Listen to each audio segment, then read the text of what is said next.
This year I'm doing a little experiment in my garden, growing something I've never grown before. Have you ever heard of a storage tomato? I've got 4 plants behind me. I'm growing them outside in the UK. I've had no signs of blight. I've had absolutely no cracking from them. I fed them about 3 times and I've got 5 trusses per plant before I pinched off the top. These are quite a new thing, or at least I've not heard of them before this year or so, and there's very little information online about storage tomatoes. The idea is that they ripen a lot slower. You would also start them off from seed later in the year so that they ripened into autumn. But the thing I'm sure you all want to know is the taste test. So this is a Versuvio storage tomato, and this is the closest thing I'm growing to it. This is called a Borghese tomato, and it's typically used for sun drying. Straight from the off, I can feel how much thicker the skins are of these. I was wondering whether that may be helpful in it not cracking.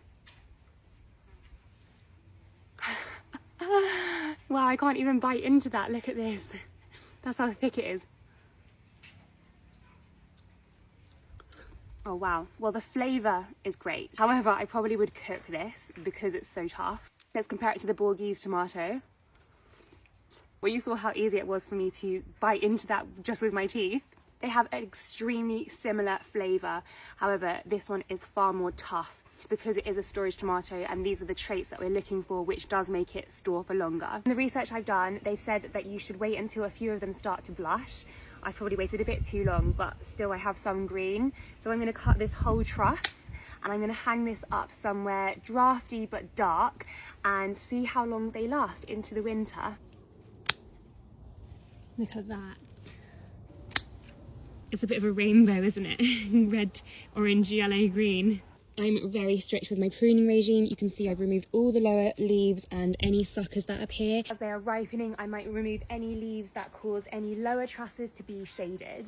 Here are all the trusses I cut, which had definitely 2 or 3 well on their way to ripening. So I'm mainly going to be looking to see whether they ripen off the vine and how long they take, and how long the ones that are already ripe last in storage. Just finished hanging them up. This is where I hang anything I want to dry. I've got garlic and some herbs up here drying, and the tomatoes have now joined the club. I'll do another update into October just to see how they're getting on, so make sure you're following to see.